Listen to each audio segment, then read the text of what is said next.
Hi అందరికీ. ఈరోజైతే మేము పాదయాత్ర చేస్తున్నామన్నమాట.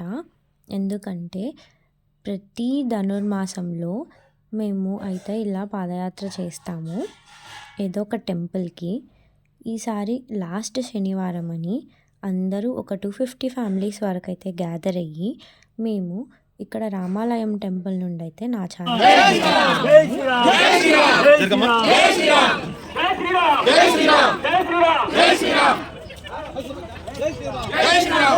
ఇలా అందరూ జై శ్రీరామ్ అనుకుంటూ అయితే మేము నాచారం టెంపుల్కి స్టార్ట్ అయిపోయాము. ఇది వచ్చేసి ఒక 15 కిలోమీటర్స్ ఉంటుందన్నమాట.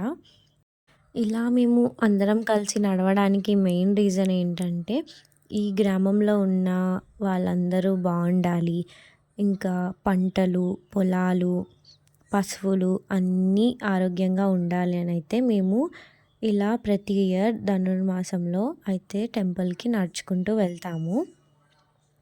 చాలా ఎండ ఉంది కాబట్టి అలసిపోయిన వాళ్ళకి ఇలా మధ్య మధ్యలో అయితే వాటర్ ప్రొవైడ్ చేస్తున్నారు. వాటర్ ఇంకా ఫ్రూట్స్ కూడా ఇస్తారనమాట.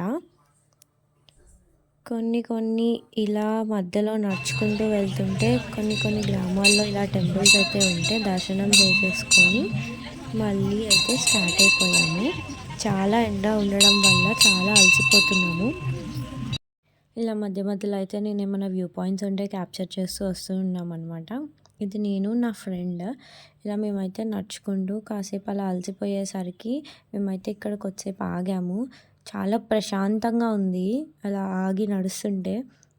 ఇలా రేగి పండ్లు అయితే మధ్య మధ్యలో కనిపిస్తే కోసుకొని తినేసాము. ఇదే అండి గంగుల నాచారం. ఇక్కడ నుండి ఇంకొక 8 కిలోమీటర్స్ అయితే మేము టెంపుల్కి రీచ్ అయిపోతాము. నా కాళ్ళు రైట్ లెగ్ అయితే అస్సలు నడవనివ్వట్లేదు, చాలా పెయిన్ ఉండే. అయినా కానీ ఎలా అయినా రీచ్ అవ్వాలి నడుచుకుంటూ, మళ్ళీ వెహికల్స్ మీద వెళ్ళకుండా అనేసి అలానే నడుచుకుంటూ ఓపికతో అయితే వెళ్ళిపోయాము. ఎండ చూసారా ఎలా ఉందో, మీకు ఇక్కడ కనిపిస్తుందా? అక్కడికైతే మేము వెళ్ళాలి, అదే నాచారం.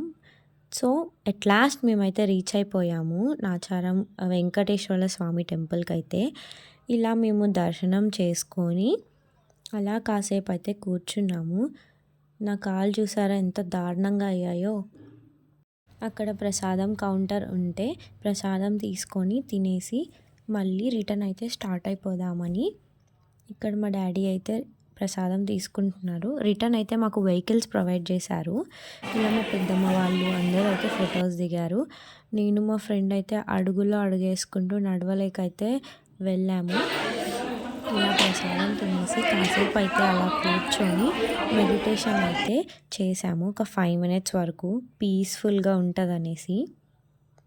మా ఫ్రెండ్ అయితే తులసి మాల పట్టుకొని మెడిటేషన్ చేసింది. ఇది మీకు తెలిసే ఉంటుంది కదా, ఇలా రాయి మీద రాయి ఎంత ఎత్తున పెడితే మనం అంత పెద్ద ఇల్లు కట్టుకుంటామని నమ్మకంతో అయితే పెడతారు. ఇదైతే కొండ కింద ఉన్న వ్యూ పాయింట్ అనమాట. మీకు ఈ వీడియో నచ్చినట్టయితే please like, share and subscribe.